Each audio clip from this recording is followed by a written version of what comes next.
নমস্কার, সকলকে শুভেচ্ছা, অভিনন্দন, ভালোবাসা জানিয়ে আমি সংক্ষিপ্ত আকারে এসেছি ধান গাছের আমন ধানের শেষ চাপান সার। যদি আমার পুরানো ভিডিও আছে, তবু আপডেটেড কি হয় সেই সব নিয়ে এসেছি। দু একটা কথা শুধু স্মরণ করে দিই, প্রতি বছর এই সেপ্টেম্বর মাস যে চলছে, এই সেপ্টেম্বর মাসটা পুরো যদি বৃষ্টি হয়, মাঝে মাঝে, রেগুলার না, মাঝে মাঝে যদি বৃষ্টি হয়, তাহলে সে বছর ধান কিন্তু খুব জোর হবে। ভাদ্র মাসে দেখছেন দু একদিন তো গরম পড়লে কি গরম, অস্বস্তি লাগছে, মাঠের জল চায়ের জলের মতো গরম হয়ে যায়। ফলে ওখান থেকে যত রোগ তৈরি হবে, ফলা পচা বলুন, গোড়া পচা বলুন, শিকড় পচা বলুন, ওই অতিরিক্ত জলের জন্য, তাপের জন্য সেটা অবশ্য হতে পারছে না বলে মাঠগুলো এত সুন্দর লাগছে প্রত্যেক জায়গায়। যাই হোক, আমি আর দেরি করবো না, চলে আসি চাপান সারে যাওয়ার আগে খাস ধান চাষিদের জন্য বলি। খাস ধান যারা চাষ করেছেন, সেন্টেড রাইস যারা, সুগন্ধি ধান যারা চাষ করেছেন, তারা কিন্তু খুব সাবধানে এই ধানের এই লাস্ট চাপান সার দেওয়ার কাছেই কিন্তু সব কায়দা হচ্ছে এই জায়গাটা। তারা কিন্তু তাদেরকে অনুরোধ করবো, গাছের চেহারা অনুযায়ী বিঘা প্রতি খুব বেশি হলে 1 কেজি অথবা 2 কেজি ইউরিয়া, সেই সঙ্গে পটাশ সার 0050 স্প্রে করতে পারেন, বা আমি বলবো পটাশ সার 6 থেকে 7 কেজি। খাস ধান চাষিরা খুব সাবধান, বেশি ইউরিয়া দিতে যাবেন না, এখন ঝড় জলের সম্ভাবনা অনেক আছে, তাই এর বেশি চাপান সার দেবেন না। আচ্ছা, চাপান সার আরেকটা মনে করে দিই আগে, অর্থাৎ আমি বলতে চাইছি খাস ধান চাষিরা সাবধান, ইউরিয়া কম, পটাশ সার একটু বেশি, 6 থেকে 7 কেজি বা 8 কেজি বিঘা প্রতি, আর ইউরিয়া 1 থেকে 2 কেজি। চলে আসছি আমি, মানে কখন দেবেন চাপান সার। নিয়ম হলো কি, যারা অল্প দিনে ধান চাষ করেছেন, যেমন ধরুন কি বলবো, লাল স্বর্ণ MT7029 বা যমুনা বা আপনার গৌরব বা এই জাতীয় ধান, প্রতীক্ষা, এই জাতীয় ধান চাষ করেছেন যারা 135-40 দিনের মধ্যে, তাদেরকে অনুরোধ করবো যে চাপান সার প্রথম দেওয়া হয়েছে তার থেকে কিন্তু 25 থেকে 30 দিন পর আবার চাপান সার দেওয়ার কথা, শেষ চাপান সার দেওয়ার কথা, এইটাই নিয়ম। এবার 2-5 দিন এদিক ওদিক হয়ে যেতে পারে। যারা আরেকটু দীর্ঘমেয়াদী করেছেন, 150-55 দিনের ধান করেছেন, তারা প্রথম চাপান সার দেওয়ার 35 দিন পর তারা আবার চাপান সারটা দেয়। যারা একদম অনেক দিনের ধান, মানে যেমন আমরা যেমন চাষ করছি এদিকে উৎকল 4, মালি 4 ইত্যাদি ইত্যাদি, সমস্ত 4 জাতীয় ধান আছে, অর্থাৎ এগুলো কাটা হয় হচ্ছে আপনার এই পৌষ মাসের 1-2 তারিখে কাটলে খুব ভালো হয়, মানে অজ্ঞান মাসের শেষে গিয়ে কাটলে ভালো হয়।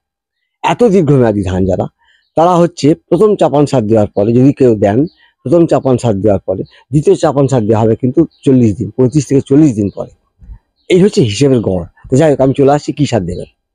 আমি এখন বিভিন্ন ছবি দেখিয়েছি, বাংলাদেশের, আমি বলেছি এক জায়গায়, বাংলাদেশে কিন্তু একদম করছে কি, ওরা লিফ কালার চার্ট করেছে, লিফ কালার চার্ট LCC, অর্থাৎ সব বিভিন্ন ছবি আছে।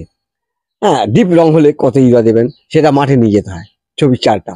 এবার ধান গাছের সঙ্গে মেলাচ্ছে, বাহ, এটার সঙ্গে তাহলে 6 কেজি বিঘা প্রতি, এটার সঙ্গে মিলছে, একটু ফ্যাকাশ হয়ে গেছে 7 কেজি, একদম হলুদ হয়ে গেছে যারা, তাদের জন্য 8 কেজি ইউরিয়া। এইভাবে কিন্তু এরা লিপ কালার চার্ট করেছে। আমাদের এখানে লিপ কালার চার্ট নেই, আমি তো মাঠে চেষ্টা করেছি দেখাতে যে এরকম গাছ থাকলে কি হবে, এরকম গাছ থাকলে এরকম গাছ থাকলে কি হবে। আস্তে আস্তে সব দেখুন, আপনাদের মধ্যে একটা আইডিয়া চলে আসবে। এই সেই যে মেশিনে রোয়া হয়েছিল, এই সেই মেশিনে রোয়া ধান দেখুন একবার। আমি যা ভিডিওতে বলি সেই মতো যদি সার দেওয়া হয়, সত্যি সত্যি এরকম গাছ হবে। এবার শেষ চাপান পড়বে, এখনও শেষ চাপান পড়েনি, গাছ একটু হালকা হলুদ ভাব হয়েছে, থাক, এইভাবেই থাক, অসুবিধে নেই। দেখুন কেমন হয়েছে, দেখুন। এখন অনেকে বলছেন যে দেখান গাছ, দেখান কেমন হয়েছে আপনার ধান গাছ। এই দেখুন, একটা অন্য জমি দেখাচ্ছি, দেখুন, এও মেশিনে রোয়া হয়েছে, দেখুন গোছ দেখুন, দেখুন গোছের চেহারা দেখুন। হ্যাঁ, আপনাকে বলতেই হবে যে সব 40টা পাড়ি চলে গেছে কম পক্ষে। এ তো 50-55টা হবে, এটা 55-56 হবে, এটাও 50-55 হবে। এই পাতা মরানো পোকা পাতাটার ক্লোরোফিলগুলো নষ্ট করে খেয়ে গাছকে দুর্বল করে দেবে। এই জন্যে কিন্তু যে কোনো কম দামের বিষ, একদম হামলা বা আপনার প্রোপেক্স সুপার প্রতি লিটার জলে 2 মিলি করে মিশিয়ে স্প্রে করলে হবে, কম দামের ওষুধ স্প্রে করলে। যাতে ধান গাছ এরকম হয়ে আছে, দেখুন কত ডিপ কালো, হয়তো ক্যামেরাতে আসছে না, অথচ চাপান সার দেওয়ার সময় হয়েছে। এই রকম ধান গাছ থাকলে বিঘা প্রতি খুব বেশি হলে, শেষ চাপান সারে খুব বেশি হলে 4 কেজি ইউরিয়া, আর পটাশ সার কিন্তু 6 থেকে 7 কেজি 33 জায়গার উপরে ছড়িয়ে দেবেন। দুপুরবেলা ছড়াবেন, পাতাতে শিশির থাকে, পটাশ ধরলেই কিন্তু পাতা পুড়ে যাবে। এইভাবে এটা করবে। এই জমিটা একটু ডিপ রং, একটু গাঢ়, মানে একটু কালো হয়ে আছে আর কি, বেশি নাইট্রোজেন যেন যুক্ত হয়ে আছে, আর এই জন্য বললাম। আর এইটা আইল, এর এপারে এই জমিটা একটু রংটা একটু কেটে গেছে। এইসব জমিতে বিঘা প্রতি 6 কেজি ইউরিয়া আর 7 থেকে 8 কেজি পটাশ 33 শতক জায়গার উপরে দিয়ে ছেড়ে দেবেন। অর্থাৎ গাছ দেখে চাপান সার দেন। একটা জমিতে চলে এসেছি, ক্যামেরায় হয়তো আসছে না, এই যে ডিপ গ্রিন হয়ে আছে, ডিপ গ্রিন এইরকম হয়ে থাকলে, এই দেখুন এই কত বাঁশি পাতার জোর, মানে কত জোর পাতা হয়ে গেছে, লাস্টের পাতাগুলো কত জোর ফলে। এতে জোর, মানে ইউরিয়া দিলেই কিন্তু শুয়ে পড়বে গাছ, একটু ঝড়ে, কারণ ফল আসেনি এখনও। তা এই সমস্ত জমিতে, এরকম জমিতে খুব বেশি হলে 3 কেজি ইউরিয়া আর 6 থেকে 7 কেজি পটাশ সার দেবেন। দিয়ে 3 দিন পরে যেটা বলেছি, মিরাকুলান প্রতি লিটার জলে 1 মিলি, সেই সঙ্গে সিলেটেড জিঙ্ক 1 গ্রাম দিয়ে স্প্রে করবেন, দিয়ে ঘুমান বাড়িতে। তবে অতিরিক্ত সবুজ হয়ে গেলে কিন্তু পাতা মোড়ানো পোকা আসতে পারে, এটা খেয়াল করতে হবে। ফ্যাকাশ হয়ে গেছে দেখছেন, মানে হলুদ মতো হয়ে গেছে, ওই রকম জমি থাকলে 6 থেকে 7 কেজি কিন্তু লাগবে, 7 কেজি ইউরিয়া আর 7 থেকে 8 কেজি পটাশ, সেরকম দিতে হবে। রং কেটে গিয়েছে, হলুদ ভাব চলে এসছে, চাপান সার দেওয়ার সময় হয়ে গেছে, তারা বিঘা প্রতি 7 থেকে 8 কেজি ইউরিয়া তাজা দেবে, আর সেই সঙ্গে পটাশ সার দেবে 6 থেকে 7 কেজি বা 7 থেকে 8 কেজি। এই তো ব্যাপার, পরিষ্কার। হাইস্ট কত গুণে পেয়েছো? কত যাই না, যেটা গুনলাম 71টা কালি হয়েছে গুণে। দেখা যাক 71টার কত আসে। হ্যাঁ, ফাঁক ছিল, সব ভরাট হয়ে গেছে, সব জুড়ে গেছে, বোঝা যাচ্ছে না একদম। 71টা হাইস্ট আশা করছি কত 45টা 50টা আছে, 50টা কালি আসবে তো, আবার কি আছে তেমন আশা করি সব বুঝতে পেরেছেন, আর আমাকে বলতে হবে না। এবার রং ওখানে দেখাতে পারি না, এবছর রং তো প্রায় লোকের ভালো, একদম যাদের হলুদ হয়ে গেছে, একদম মানে হলুদ হয়ে গেছে, একদম পেকে গেছে গাছ যেন, অথচ বেড়ে যাতে ধান চাষ করেছেন তাদের জন্য বলবো অন্তত কমপক্ষে 8 থেকে 9 কেজি ইউরিয়া লাগবে বিঘা প্রতি। একদম হলুদ হয়ে গেছে, খড়ের মতো হয়ে গেছে, সেই সঙ্গে পটাশ 6 থেকে 7 কেজি যেটা দিয়ে দেবেন।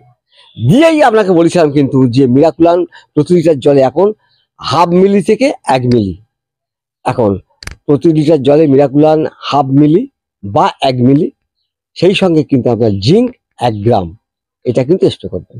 যারা করবেন না, আরো ভালো চাচ্ছেন, তাদের বলবো বায়োভিটা এক্স প্রতি লিটার জলে 1 মিলি, সেই সঙ্গে জিঙ্ক, সিলেটেড জিঙ্ক 1 গ্রাম ও বোরন 1/2 গ্রাম। বায়োভিটা এক্স না পাওয়া গেলে অ্যাম্বিশন 1 মিলি, বা অ্যাম্বিশন না পাওয়া গেলে পিজিআরে বলছি ইসাবিয়ান 1 মিলি, না পাওয়া গেলে আপনার যখন যে পিজিআর গুলো চলছে ভালো পিজিআর, সেটা 1 মিলি দেবেন, তার সঙ্গে জিঙ্ক 1 গ্রাম দেবেন, আর বোরন 1/2 গ্রাম দেবেন। এটা কিন্তু স্প্রে করার কথা। আর পিজিআর হলো, আপনাদের বলেছি বারবার, তবু যাদের পিজিআর নিয়ে একটু সমস্যা আছে, পিজিআর হলো প্ল্যান্ট গ্রোথ রেগুলেটর, অর্থাৎ ভিটামিন গাছের, আপনাদের ভাষায় ভিটামিন, এই সোজা কথা। এইটা কিন্তু একবার স্প্রে করতে হবে, করলে কি হবে, শীষগুলোকে আবার টেনে একসঙ্গে সব বের করে দেবে, পুষ্ট করবে দানাগুলোকে এবং বড় করবে, চেষ্টা করবে, মানে ভালো হওয়ার চেষ্টা করবে। এটা কিন্তু ওই চাপান সার দেওয়ার 3-4 দিন পরে কিন্তু এটা করবে। তাহলে কি বললাম, মিরাকুলান যারা না দেবেন তাদের জন্য বলবো, মিরাকুলার দাম কম, আমাদের এখানে 100 ml এর দাম নিচ্ছে 60 টাকা করে, সত্যি কথা বলি, 1 লিটারের দাম নিচ্ছে 400-450 টাকা করে, ওই জন্য দাম কমের জন্য বলেছিলাম। তা ঠিক আছে, মিরাকুলান যারা না করবেন তারা বায়োভিটা এক্স 1 মিলি, না পাওয়া গেলে ইসাবিয়ান 1 মিলি, না পাওয়া গেলে অ্যাম্বিশন 1 মিলি, না পাওয়া গেলে আপনাদের ওখানে যা পাওয়া যাচ্ছে সেইগুলো, সেই সঙ্গে জিঙ্ক 1 গ্রাম, বোরন 1/2 গ্রাম মিশিয়ে একবার শুধু স্প্রে করবেন। আর যদি এই সময় যদি যাদের লাগছে, মাজরা লাগছে, দেখুন 2-1 জায়গায় মাজরা লাগছে, পাতা মোড়ানো লাগছে, এর সঙ্গে পাতা মোড়ানো পোকার বীজ যেটা আপনাদের ঘরের কাছে আছে সেটা দেবেন। আমার পুরানো ভিডিও দেখে দেখুন কি ওষুধগুলো বলেছি, এইভাবে চলতে পারে। আমি বলবো মাজরার জন্য একটা কথা শুধু বলবো, নেমাজিনটা মাঝারি দামের মধ্যে ভালো, ওটা নিতে পারেন, না পেলে আপনারা যেটা ওষুধ দিচ্ছেন সেটা দেবেন। এই বলে এই পর্যন্ত রাখছি ভিডিওটা, আর বাড়তি যাচ্ছি না। আমি মোটামুটি গাছের ছবি বুঝতে পেরেছেন দেখে, সকলকে ধন্যবাদ, ভালোবাসা জানিয়ে শেষ করছি, নমস্কার। এই লাস্ট চাপান সারটা যেন গোলমাল করে ফেলবেন না, ধন্যবাদ জানিয়ে শেষ করছি, নমস্কার।